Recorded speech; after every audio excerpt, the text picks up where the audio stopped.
Eh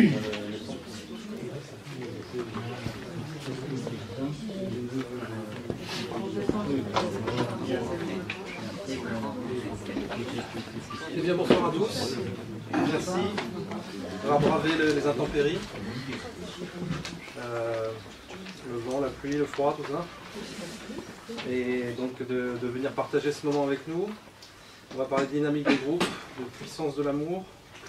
Et on ne va pas faire qu'en parler parce que, comme vous le constatez, on forme un groupe. Là, pour l'instant, vous êtes des individus disparates, mais on constitue un groupe. Et on le sentira plus d'ici la fin de la séance, je pense. Donc, je présente Hervé rapidement, Hervé Bellu, qui est donc professeur de Kundalini Yoga, qui est thérapeute, qui a eu une première carrière d'ingénieur après une formation initiale en astrophysique. Donc, il a travaillé dans le secteur de l'avionique, de l'aéronautique. Il s'est ensuite donc dirigé vers sa voie. Donc, ce qui lui parle le plus, c'est-à-dire la thérapie spirituelle, l'accompagnement et l'enseignement du Kundalini Yoga. Il est également fondateur de l'association des bus cyclistes et du cyclamen blanc. Et il est l'auteur de livres de la voiture au vélo, que vous trouvez dans la salle, et l'éveil des consciences, qui est le support de notre cycle de conférences, donc qu'on a commencé il y a quelques mois. Et qui couvre un peu les thèmes qui sont abordés dans son livre, donc, que vous pourrez retrouver à l'intérieur. Alors aujourd'hui, on parle de dynamique de groupe, un vaste sujet. Hervé, donc tu t'es interrogé très tôt sur la notion de groupe. Comment est-ce que ça a commencé finalement? Parce que tu as commencé la méditation très jeune également. Je pense que c'est lié à ça en fait. Oui, bonjour à tous et je vous remercie d'être venus. Constatez qu'on est un petit peu moins nombreux que d'habitude. Parce qu'on l'a divisé en deux. Maintenant, la conférence, il y en a une le vendredi, une le samedi. Comme ça évite d'avoir ces problèmes de saturation de salle. Et je suis content de voir que là, c'est juste la bonne dimension. Et effectivement, cette conférence sur la dynamique de groupe, c'est un sujet qui m'a interpellé très très tôt. Hier, mon histoire. En fait, quand j'étais assez petit, quand j'avais 12 ans, mes parents ont suivi un maître spirituel, un maître indien qui s'appelait Guru Maharaji. Et à l'époque, c'était en 1974, c'était vraiment juste post-68 art, l'époque des hippies, toutes ces choses-là. Et on a suivi ce maître, on l'a suivi un peu partout. On est allé dans des grands festivals. Et j'étais très très impressionné. Pourquoi? Parce qu'en fait, faut vous imaginer, vous êtes tout petit, et 12 ans. Et vous vous retrouvez avec des milliers de personnes qui systématiquement vous sourient, sont ouverts, sont très avenants. Alors ça m'a vraiment beaucoup interpellé. Alors pour moi, il n'y avait aucun doute. C'était parce que ce maître, c'était la réincarnation du Christ. Pas de problème, je suis de culture chrétienne, d'éducation chrétienne. Bon, mes parents aussi. Ce qu'avait l'élément déclencheur pour mon père, c'était de se dire il y a 2000 ans, ils attendaient un roi, c'est un pauvre qui est arrivé, donc ils ne l'ont pas reconnu. Aujourd'hui, on attend un pauvre. Guru Maharaji, il a les moyens, comme beaucoup de maîtres spirituels qui avaient émigré aux États-Unis, donc on le rejette à cause de ça. Est-ce qu'il n'y a pas quelque chose à creuser? Et donc ils y sont allés. J'y suis allé et j'ai trouvé ce partage de cette énergie d'amour m'a énormément impressionné. Et en même temps, étant petit, j'avais 12 ans, je ne jouais pas dans la cour des autres, quoi. Je veux dire, alors j'ai été initié, j'ai travaillé, j'ai pratiqué la méditation, etc. J'ai fait ça très consciencieusement parce que c'est dans mon tempérament d'être consciencieux dans ce que je fais. Et puis en même temps, j'étais très observateur. Donc, pour moi, cette énergie d'amour qui était partagée, qu'on ressentait vraiment très nettement, était liée au fait que Guru Maharaji, c'était la réincarnation du Christ. Sauf qu'il y a des moments où j'ai commencé à me poser quelques petites questions. D'une part, en fait, au début, en 74, c'était très, très, très oriental. Il y avait des tas de rituels, alors on chantait des mantras, c'était génial. On arrivait, avant que Guru Maharaji arrive, on chantait « Bole Shri Sadgurudev Maharaj Ki Jai ». Yes, super. Puis après ça, on en faisait un pour sa femme, et un pour son frère, et un pour la famille divine, etc. Mais c'était génial, hein, on s'éclatait. Hein. Alors, Maharaji, il a dit, d'abord, bon, Pas d'exclamation pour ma femme et mon frère, laissez-les de côté. Et puis ensuite, après, il a même supprimé, pas d'exclamation. Et au fur et à mesure, il a gardé l'essence, et jusqu'à dire, on supprime toutes ces choses-là, tout ce... Alors, d'un certain côté, ça m'interpellait, je trouvais que c'était pas complètement idiot.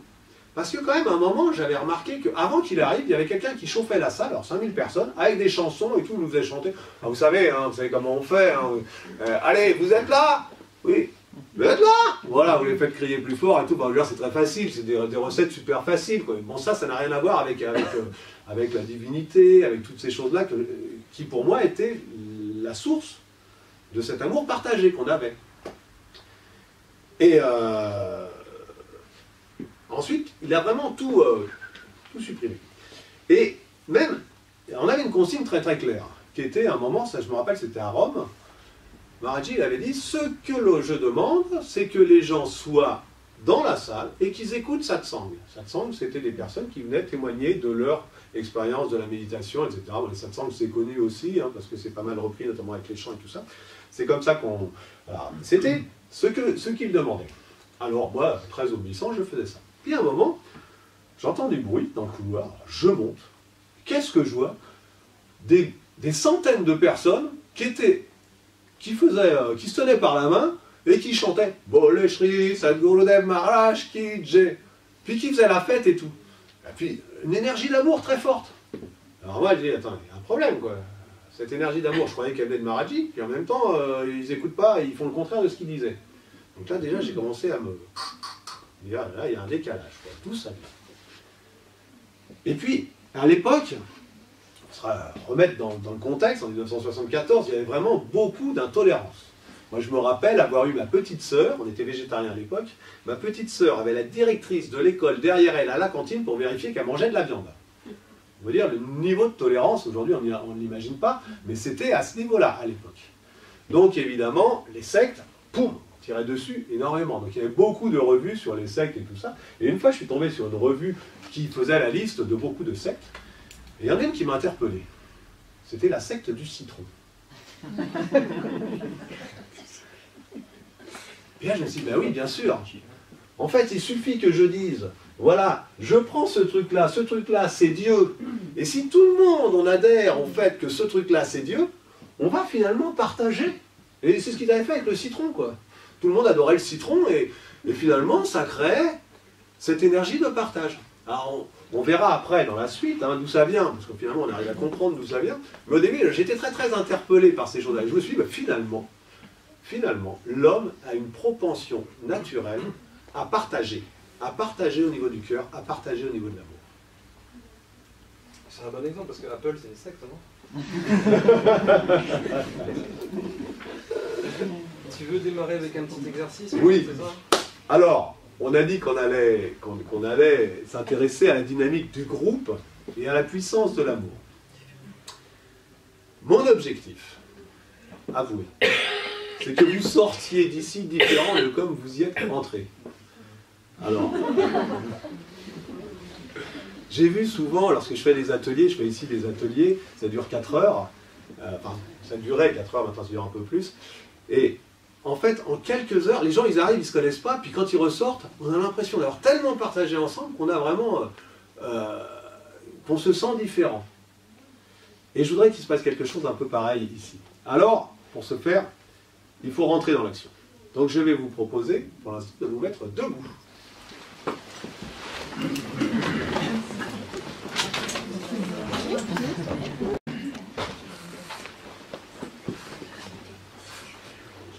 Alors, après cette petite mise en condition, quelques éléments un peu théoriques quoi, sur la vie en groupe.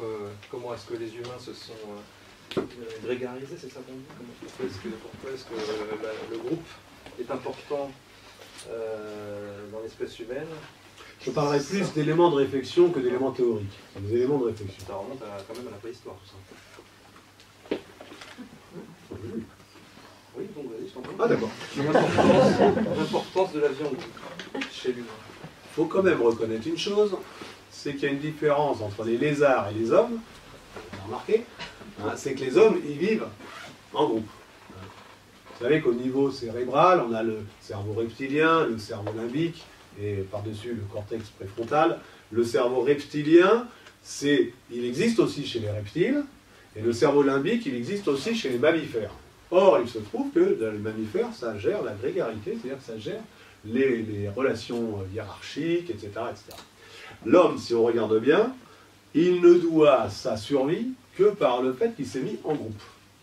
Parce que sinon, il se serait fait manger. Je veux dire, un homme face à des loups ou des lions, ou des tigres, ou autres, il ne pèse pas de mots. Donc, nous nous sommes de tout temps organisés socialement. Depuis la préhistoire, ça c'est évident, où on vivait, probablement on vivait dans des cavernes, etc. Mais enfin, de toute façon, quand on imagine ça, de toute façon, on était toujours en groupe. Le groupe était super fondamental, c'est ce qui nous a permis de survivre. Ensuite, après ça, il y a eu toutes les organisations. Quand on regarde les Grecs avec la cité, avec toutes ces choses-là, l'homme a essayé de s'organiser pour vivre en groupe, avoir des règles de vie en groupe pour pouvoir être efficace, etc. Et nous sommes arrivés aujourd'hui à un degré de complexité complètement fondamental au niveau de notre organisation en groupe, avec toutes les règles de fonctionnement économique, politique, social, etc. Et ce qui fait que, en fait, c'était tout à fait naturel que l'homme existe comme ça. Pour autant, je pense qu'on n'a pas complètement exploré les possibilités par rapport à ça. Aller jusqu'où on peut aller par rapport à ça, et notamment au niveau, ça on le verra dans le passage, au niveau du centre de l'ego, pour passer au niveau du centre du cœur. C'est-à-dire qu'on a été beaucoup dans les luttes, des petits clans qui se luttaient les uns contre les autres, et au fur et à mesure, ça grandit, ça grandit, ça grandit, et c'est ça qu'on met de plus en plus de conscience dans ce qui se passe au niveau du groupe. Tu avais abordé déjà la pyramide de Maslow dans une des conférences, les besoins fondamentaux. Et en fait, le besoin d'appartenance fait partie de ces besoins fondamentaux, c'est ça ?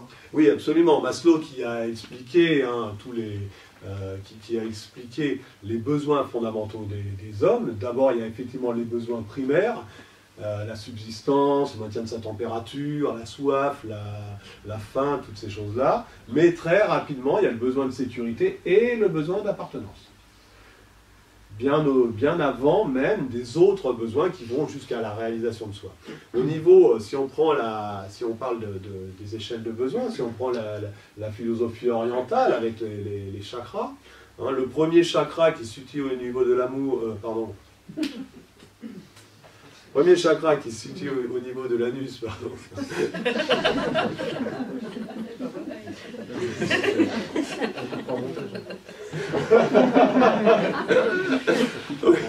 Premier chakra, c'est les besoins primaires.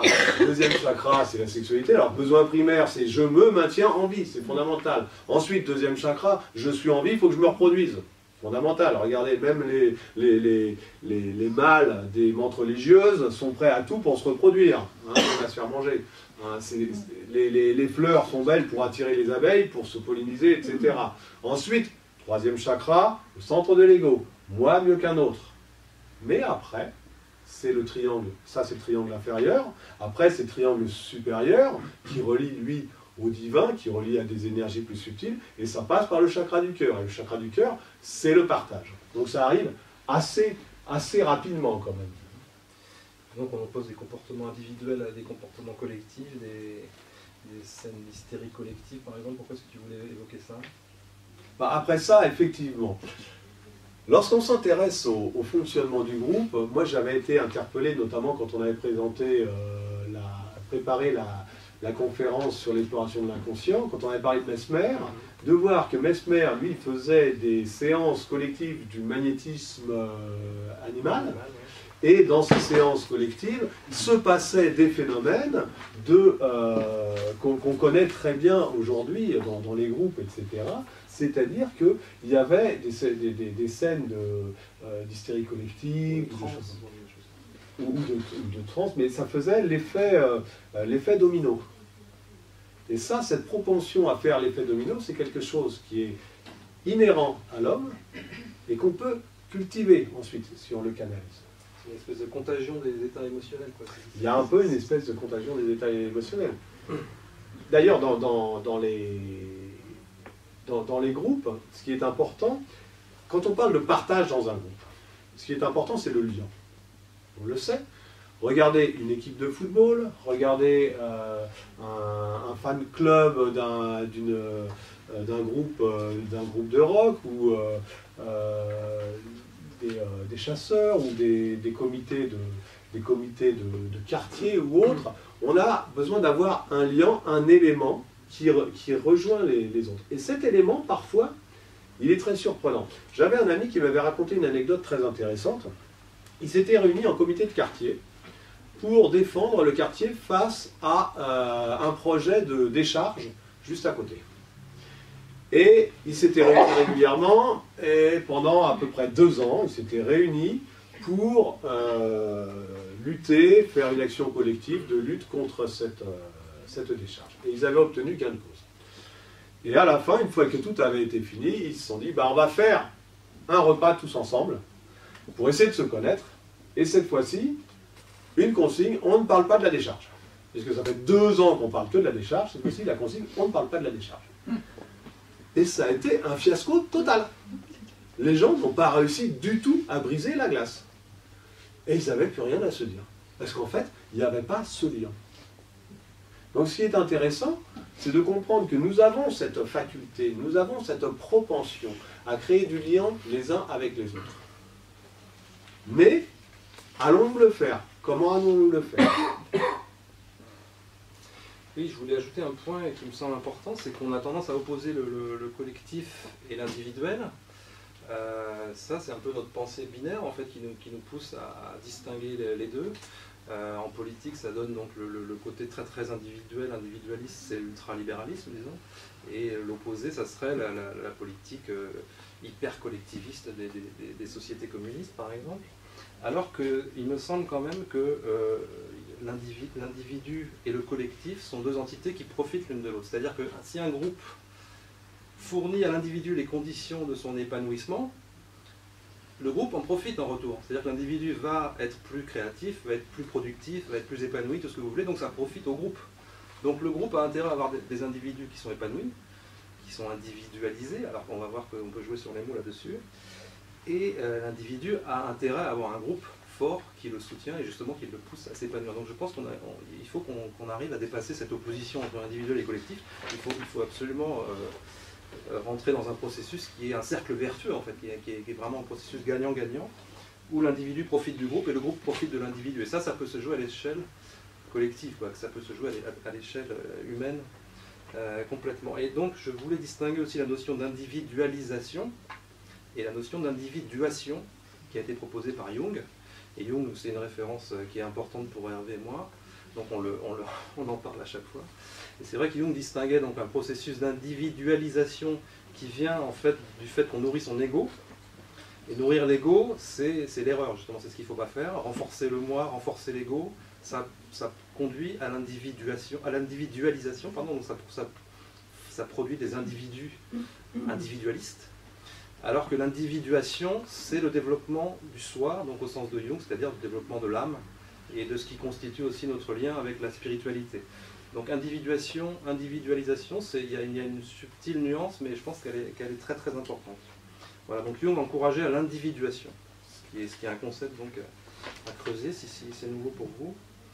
Et je pense que c'est extrêmement important. Alors, la constitution d'un groupe, comment passe-t-on d'une foule anonyme à un groupe autour d'une entité? T'en as parlé un petit peu déjà. On en a parlé un petit peu, Il est plus facile d'interfacer avec un groupe qu'avec un individu. Ça, c'est une des forces quand même. Ah oui, alors là on arrive déjà à une autre notion importante. C'est-à-dire qu'effectivement, lorsque on est face à un groupe, beaucoup de gens ont tendance à penser que c'est difficile de parler devant une assemblée, etc. etc.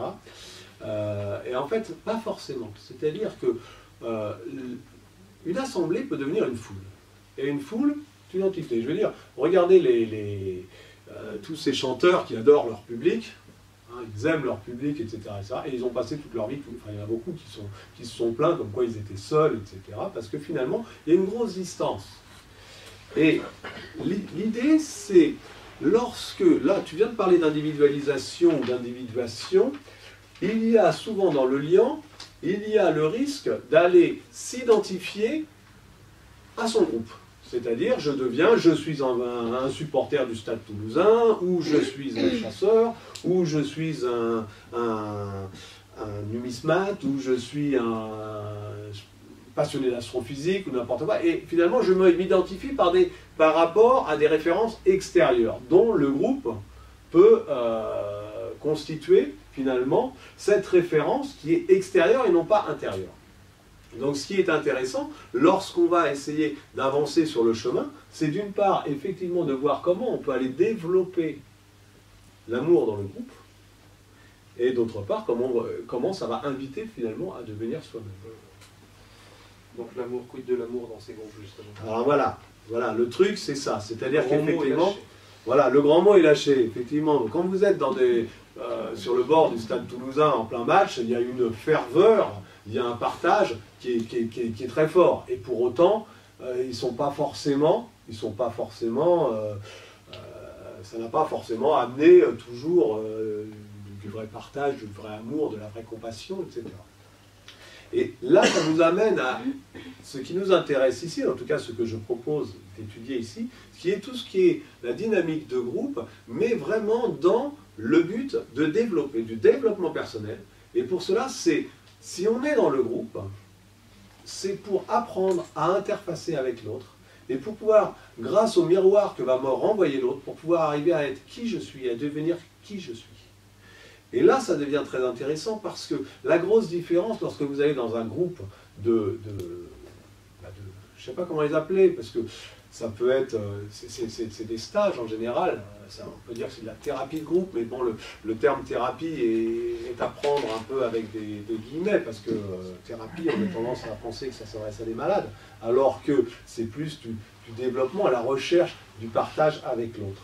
La différence, c'est la consigne. C'est-à-dire que ce sont des gens qui viennent avec effectivement l'envie de partager vraiment au niveau du cœur avec les autres. Et ça, rien que cette attitude-là, armée additionner des compétences d'animateur de la personne qui va animer, ça permet ensuite de passer à un autre niveau qui va être vraiment au niveau du partage. Donc moi, ce que je vais vous proposer, c'est déjà de vivre une petite expérience de partage collectif cette fois-ci. Là, on a fait une expérience de... Attends, on va la faire juste après, parce que je D'accord. voulais que tu parles des réflexions des premiers cosmonautes. Ah oui, oui, bien sûr, bien sûr. Cette prise de conscience du fait qu'on appartient à un premier groupe, qui est l'humanité. Je pense qu'on a tendance un peu à l'oublier. Mais... On verra tout à l'heure. On verra tout à l'heure que lorsque l'on développe d'une expérience partagée, on va développer un sentiment d'amour les uns avec les autres, et que ça a automatiquement, et ça a été démontré par la biochimie du cerveau, etc., ça développe automatiquement une sorte de sectarisme. Automatiquement. On préfère ses proches que les autres. Or, dans le temps, c'était vraiment le tout petit clan. Puis ensuite, ça a été la ville. Puis ensuite, le département. Et puis ensuite, au fur et à mesure, ça a grandi. Et aujourd'hui, en cette fin d'ère, voilà, ce livre-là s'appelle « Transition vers une nouvelle ère, l'éveil des consciences », on sent bien qu'on est obligé de passer sur un fonctionnement collectif, mais au niveau mondial. Et c'est vrai que ça, c'est quelque chose qui a été vraiment très net lorsqu'il y a eu les premiers cosmonautes. C'était à l'époque, il y avait la grosse guerre froide entre les Russes et les Américains, qui se tiraient la bourre d'ailleurs pour être le premier à partir là-haut et tout. Et quand ils se sont retrouvés là-haut, les premiers cosmonautes, ou astronautes, ont dit qu'ils ont eu le sentiment que cette planète était fragile et qu'il y avait l'humanité dessus. Et d'un seul coup, ils voyaient toute l'humanité avec cette vision du groupe et cette appartenance à l'humanité entière. Et c'est ce vers quoi nous n'avons plus le choix, nous sommes obligés d'aller. Et pour ça, il faut apprendre à créer du lien. Il fallait qu'il y ait cette prise de recul, en quelque sorte, pour avoir cette prise de conscience. Justement, je voulais ajouter là-dessus qu'il y avait une réflexion aussi par rapport à l'existence de la vie extraterrestre. parce que c'est un sujet qui peut-être vous intéresse ou pas du tout, mais c'est lié à cette idée-là, parce que ce qui nous définit justement en tant que groupe, c'est l'altérité, c'est-à-dire on est dans un groupe où on appartient donc à une communauté ou quoi que ce soit, par rapport à un autre groupe, par rapport à d'autres personnes qui ont une autre identité. Donc c'est la notion d'altérité autre, et qu'est-ce qui est plus différent de nous en tant qu'être humain? Eh ben, c'est une éventuelle espèce ou une éventuelle existence d'une vie extraterrestre. Et si effectivement on découvre dans les années à venir qu'il y a de la vie extraterrestre comparable avec ce que nous on représente sur Terre, je pense que c'est un élément très fort pour contribuer à nous souder, nous en tant qu'humanité, justement, versus, par opposition à ce que sont d'éventuels extraterrestres. Et cette réflexion-là, peut-être qu'elle vous semble stupide, mais c'est pas grave, elle a déjà été avancée par, en fait, Ronald Reagan dans un discours à l'ONU, mais sous l'angle de la menace. C'est-à-dire que lui disait, il y a une menace extraterrestre, et cette menace, elle doit nous souder tous en tant qu'êtres humains. On appartient tous à cette communauté humaine par rapport à cette menace extraterrestre. Donc je pense que la prochaine étape, c'est d'avoir la même réflexion sans nécessairement considérer qu'il y a une menace. C'est encore une étape supplémentaire à mon avis. Alors justement, il y a une idée qui m'est venue pendant qu'on préparait la conférence. Vous savez que dans les phases de catastrophe, souvent se met en place des solidarités extraordinaires. Alors imaginez une chose. Vous êtes dans le métro. Vous êtes dans le métro, les gens s'ignorent complètement, chacun serré dans sa propre bulle, dérangé par l'existence des autres, etc. Cette rame de métro se bloque, et à un moment, il faut sauver les gens. Et ça ne peut se faire que par solidarité. Deux scénarios, soit la panique, alors on va dire que ce n'est pas celle-là, soit la solidarité. Et ce scénario de la solidarité, on sait que ça existe. Et ça marche très très fort. Donc, la question qu'on se pose, et c'est le défi qu'on essaye de relever ici, c'est pourquoi attendre que la rame de métro se soit arrêtée et soit en danger pour se rendre compte que finalement nous avons cette possibilité de partager. D'accord? Donc, l'idée c'est comment artificiellement arriver à créer ce lien. On y est? On y est. On y est. On peut faire un petit exercice. Alors on va faire un petit exercice. Je vais mettre un peu de musique. Non, c'est pas là. C'est pas là. On va faire. Alors, c'est pas nous qui allons faire.